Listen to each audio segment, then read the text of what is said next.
Hello student, welcome to my YouTube channel MS career academy. और मैं मनीष राणा आज आपको क्लास 10th के मैथ के चैप्टर नंबर फर्स्ट वास्तविक संख्या का पार्ट नंबर 4 बताऊंगा। तो आज इससे पहले हमने आपको 3 पार्ट प्रोवाइड करवा दिए हैं, जिसमें हमने आपको बेसिक बताया है और इससे पहले वाले लेक्चर में हमने आपको यूक्लिड विभाजन प्रमेय का पूरा कॉन्सेप्ट समझाया था। आज के लेक्चर में आपको समझाएंगे कि यूक्लिड विभाजन प्रमेय की सहायता से आप किन्हीं भी दो संख्याओं का मासप कैसे निकाल सकते हैं। तो आज का लेक्चर शुरू करने से पहले अगर आप चैनल पर नए हैं तो प्लीज़ चैनल को सब्सक्राइब कर लें और बेल आइकन को प्रेस कर लें, ताकि हमारे द्वारा डाली गई कोई भी वीडियो आपको जल्दी से उसका नोटिफिकेशन आपको जल्दी से मिल जाए। तो चलिए फिर आज के लेक्चर को शुरू करते हैं। तो आज का हमारा लेक्चर है यूक्लिड विभाजन प्रमेय की सहायता से मसप यानी महत्तम समापवर्तक ज्ञात करना। तो ये बहुत ही इम्पोर्टेंट आपका कॉन्सेप्ट है। इससे रिलेटेड इससे एग्जाम में कई बार 3 नंबर और 4 नंबर के क्वेश्चन पूछे जाते हैं। तो इससे पहले वाले लेक्चर में हमने आपको यूक्लिड विभाजन प्रमेय का बहुत ही अच्छे तरीके से समझा दी है। तो अगर आपने वो लेक्चर नहीं देखा है तो प्लीज़ उसको पहले जाके देख लें और उसके बाद आप यहाँ पर इसको समझ सकते हैं। तो वो मैंने आपको क्या बताया था, क्या होती है कि बी ए बराबर बी क्यू प्लस आर, ये आपका यूक्लिड विभाजन प्रमेय का होता है। इसको मैंने बहुत डिटेल में अच्छी तरीके से आपको पिछले लेक्चर में समझाया है। तो सबसे पहले तो आपको दो संख्याओं का महत्तम समापवर्तक यानी मासा ज्ञात करना आना चाहिए। तो देखिए, अगर मैं इसकी बात करूं कि मासा होता क्या है, तो सबसे पहले आपको ये चीज़ समझ लेनी है कि सिंपली अगर आपको जैसे यहाँ तो मैं आपको बताऊंगा यूक्लिड विभाजन प्रमेय की सहायता से, लेकिन इससे पहले सिंपली आप कैसे निकालते हो तो उसको निकालने की 2 विधि हैं। जैसे अगर मैं आपसे बोलूँ कि 4 और 12 का मासा ज्ञात करो, तो कैसे करेंगे। तो सबसे पहले हमारे पास इसकी 2 विधियाँ होती हैं, एक होती है हमारी भाग विधि और एक होती है गुणनखंड विधि। तो देखिए, यहाँ पर मैंने आपको बताया था कि ये जो यूक्लिड विभाजन प्रमेय का है ये केवल भाग ही है, भाग का ही एक रूप है बस। तो यहाँ पर हम भाग विधि से ही मासा कैसे निकाला जाता है उसे देखेंगे।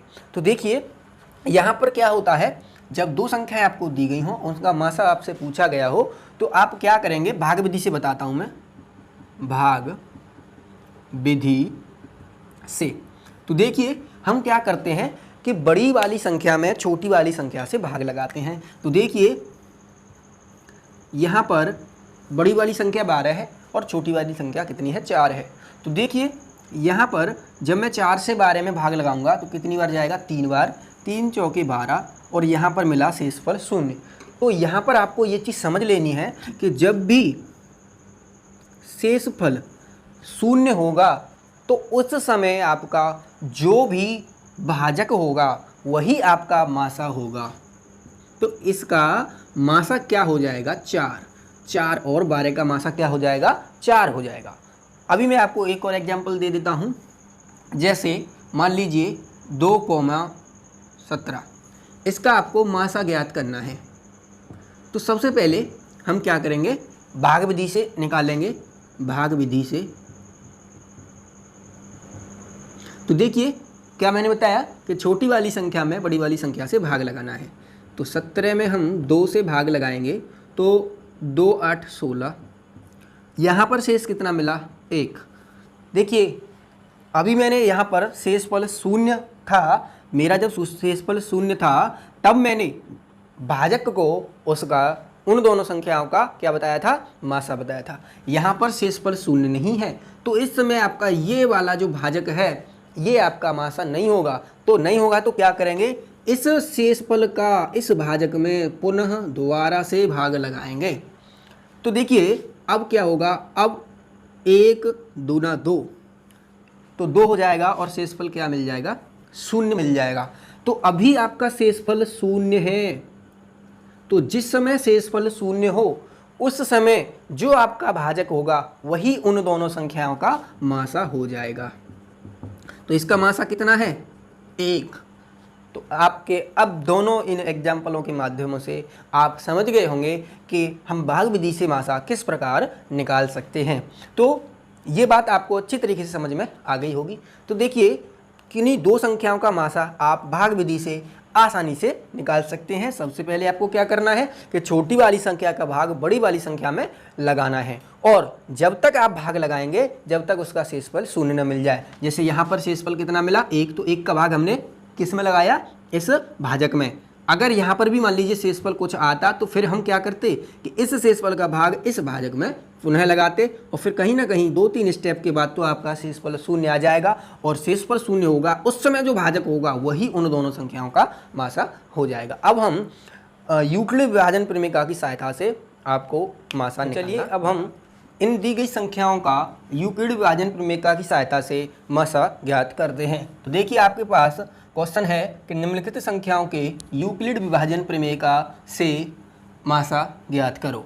पहला है 426 तथा 576, दूसरा है 130 और 280, और तीसरा है 135 और 225। तो चलिए अब हम एक एक करके इनको हल करते हैं। तो हम फर्स्ट वाले को हल करते हैं। तो मैंने आपको क्या बताया कि आपको सबसे पहले क्या करना है, छोटी वाली संख्या का भाग बड़ी वाली संख्या में लगाना है। तो देखिए यहाँ पर आप एक आपका रफ्कार कर लीजिएगा। तो देखिए आपको यूक्लिड विभाजन प्रमेय से निकालना है। तो देखिए 426 का भाग 576 में हम लगाते हैं।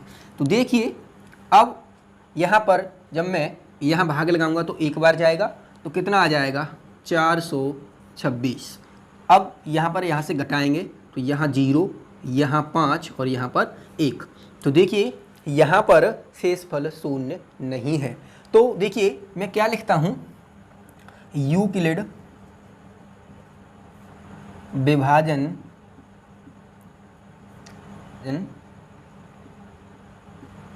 प्रमेय से। तो देखिए अब आपको पता है यूक्लिड विभाजन प्रमेय क्या होती है, a बराबर बी क्यू प्लस आर। जहाँ पर देखिए तो मैंने आपको इससे पहले वाले लेक्चर में बताया है कि आप भाज्य के बराबर इन दोनों का गुणनफल, ये क्या है आपका भाजक और ये है भागफल प्लस शेषफल। तो इसे यही चीज़ आपकी क्या है, ये जो फॉर्म है ये ऐसे लिख दी है।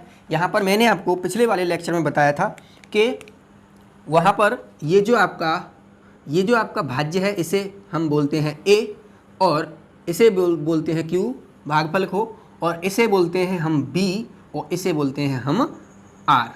तो ये सारी चीज़ें इस रूप में लिखी गई हैं। तो यहाँ पर आपका a क्या है? 576। तो हम लिखेंगे 576 बराबर बी क्यू, बी क्या है आपका 426 इंटू क्यू, क्यू कितना है 1 प्लस आर, आर यानी 150 है यहाँ पर। तो यहाँ पर आपका शेषफल शून्य के बराबर नहीं है, तो हम क्या लिखेंगे, शेषफल यानी आर यानी remainder is not equal to 0। देखिए ये हमारा पहला चरण है। अब हम दूसरा चरण करते हैं। तो अभी मैंने आपको बताया था कि अभी यहाँ पर आपका शेषफल शून्य नहीं आया है, तो हम क्या करेंगे, शेषफल का दोबारा से भाग इस भाजक में लगाएंगे। तो भाजक इस समय आपका कितना है 426। अब यहाँ पर हम भाग लगाएंगे तो क्या होगा, 2 बार जाएगा, 1.5 से दूनी 300 हो जाएगा। अब 1.5 से दूनी 300, 3 बार पढ़ूंगा तो ज़्यादा हो जाएगा। तो यहीं पे इसको करते हैं, कितना बचेगा 6, यहाँ 2 और यहाँ पर 1। तो देखिए रिमाइंडर अभी भी आपको शून्य नहीं मिला है। तो हम क्या करेंगे, अगली लाइन लिखेंगे, क्या लिखेंगे, वही a बराबर बी क्यू प्लस आर। तो देखिए a क्या है आपका यहाँ पर अब 426 है, तो 426 बराबर b कितना है 150 इंटू आपका भागफल यानी q कितना है 2 प्लस शेषफल कितना है 126। तो यहाँ पर भी r is not equal to 0 है, तो इसको क्या करेंगे, जीरो के बराबर ये नहीं है। अगर जीरो के बराबर हो जाएगा तो वहीं पे उसका महासप हो जाएगा। तो देखिए अब यहाँ पर शेषफल आपका शून्य नहीं है तो क्या करेंगे, फिर इस शेषफल का भाग इस भाजक में पुनः लगाएंगे। तो देखिए लगाते हैं तो क्या हो जाएगा 150, एक बार जाएगा 126, घटाएंगे तो यहाँ पर कितना हो जाएगा 24 बचेगा। अब देखिएगा अभी भी आपको शेषफल शून्य नहीं मिला है तो इसे हम दोबारा से लिखेंगे। क्या लिखेंगे कि 150 यानी ए है, यहाँ पर ये ए होता है। तो देखिए क्या हो जाएगा 150 बराबर 126, देखिए यहाँ बी की जगह पे 126 है, ये आपका पी होता है। तो कितना हो जाएगा 126 इंटू क्यू की जगह पे कितना है 1 प्लस आर की जगह पे कितना है 24। तो यहाँ पर आपका आर फिर जीरो के बराबर नहीं है तो हम क्या करेंगे, फिर दोबारा से यहाँ पर इस शेषफल का भाग इस भाजक में लगाएंगे। तो कितना है 126।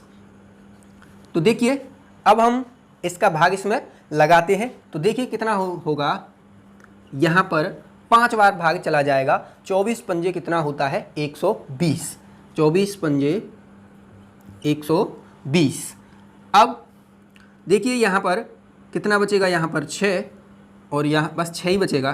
तो देखिए अभी भी शेषफल शून्य नहीं है तो इस लाइन को हमें द्वारा लिखना पड़ेगा। क्या लिखना पड़ेगा ए यानी 126 बराबर बी की जगह पर कितना है 24 इंटू क्यू की जगह पर कितना है 5 प्लस शेषफल की जगह पर कितना है 6।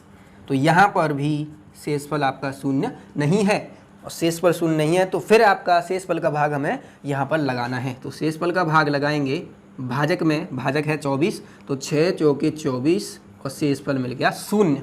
तो हमें अब आके शेषफल शून्य मिला है तो हम इसको पुनः लिखते हैं 24 यानी ए बराबर बी की जगह पे कितना है 6 इंटू क्यू की जगह पे कितना है 4 प्लस शेषफल कितना है शून्य। तो देखिए शेषफल आपको शून्य मिल गया तो यहाँ पर हम शेषफल क्या लिखेंगे 0। अब शेषफल आपको शून्य मिला है तब हम क्या करेंगे, तब हम ये चीज़ लिखेंगे कि अतः शेषफल क्या होता है शून्य होता है। शेषफल शून्य है तब संख्याएं कौन कौन सी थी 426 व कितनी है 576 का मासा बराबर कितना हो जाएगा। तो देखिए जिस समय शेषफल शून्य होता है उस समय जो आपका भाजक होता है वही आपका क्या होता है, वही आपका मासप होता है। ये मैंने आपको अभी बताया था। तो ये क्या हो गया 6। तो इस प्रकार आप यूक्लिड विभाजन प्रमेय का प्रयोग करके आसानी से किसी भी संख्या का मासप निकाल सकते हैं। तो मैंने ये थोड़ा सा बढ़ा लिया था क्योंकि आपको अच्छी तरीके से समझ में आ जाए। अब मैं आपको इसका सेकंड सॉल्व कराता हूँ। तो यहाँ पर ये तो आपका रफ कार्य था, इसे आप अलग कर सकते हैं और ये आपका टोटली क्या है प्रोसेस है। तो ये फर्स्ट स्टेप, ये सेकंड, थर्ड, फोर्थ और ये फिफ्थ में हमें इसका आंसर मिल गया। चलिए अब हम इसका पार्ट नंबर सेकंड देखते हैं। तो हमारा पार्ट नंबर सेकंड है 130 और, तो इसे हम हल करते हैं। तो सबसे पहले हम लिखेंगे यूक्लिड विभाजन प्रमेयिका से। तो आपको पता है कि क्या करना है, सबसे पहले आपको क्या कर देना है कि एक छोटी वाली संख्या में छोटी वाली संख्या का बड़ी वाली संख्या में भाग लगा देना है। तो यहाँ पर मैं भाग लगाकर आपको बताता हूँ। तो क्या होगा 130 का भाग हम कहाँ लगाएंगे 280 में। तो यहाँ पर 2 बार चला जाएगा, कितना हो जाएगा 260, 130 दूनी 260। तो यहाँ पर कितना बचेगा 20 बचेगा। तो शेषफल तो शून्य आया नहीं है तो हम क्या लिखेंगे, पहले स्टेप में हम क्या लिख देंगे कि a बराबर बी क्यू प्लस आर। देखिए यहाँ लिख देता हूँ a बराबर बी क्यू प्लस आर, ये आपको अच्छी तरीके से समझ लेना है। तो ये आपका क्या होता है, ये आपका b और ये आपका a और भागफल आपका क्या होता है q और शेषफल होता है r। तो देखिए यहाँ पर a ए यानी क्या है आपका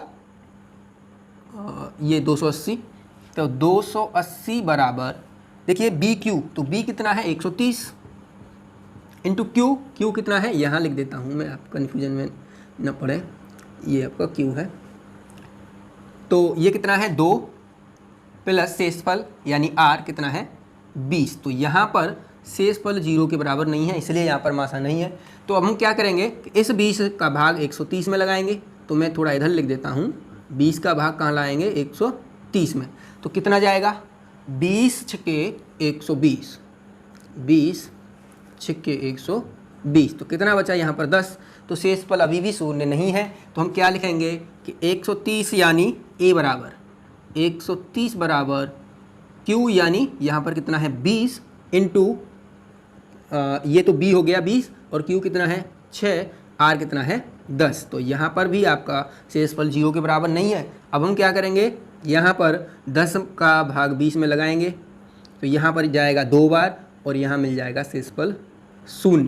तो अब हम क्या बोलेंगे बी ए यानी 20 के बराबर 10 गुणा 2 प्लस शेषफल 0, तो यहाँ पर r बराबर 0 है, तो हम क्या बोलेंगे कि अतः शेषफल 0 है। तब संख्या हम लिखते हैं कितनी है 130 व 280 का मासा बराबर, तो यहाँ पर शेषफल 0 था, उस समय भाजक क्या था 10, तो वही आपका आंसर होगा। तो इस प्रकार आप आसानी से किन्हीं भी संख्याओं का यूक्लिड भाजन प्रमेय की सहायता से मासापा निकाल सकते हैं। तो आशा है ये चीज़ आपको अच्छी तरीके से समझ में आ गई होगी।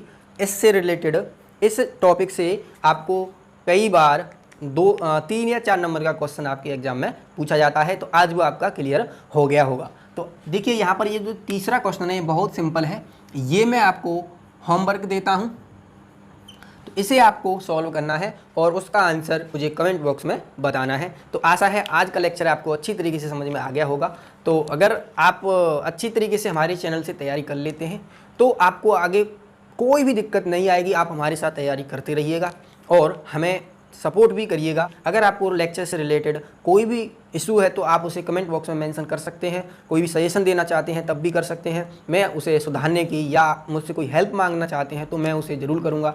आप थोड़ा सपोर्ट करिएगा। तो चलिए फिर लेक्चर पूरा देखने के लिए धन्यवाद। जय हिंद, वंदे मातरम।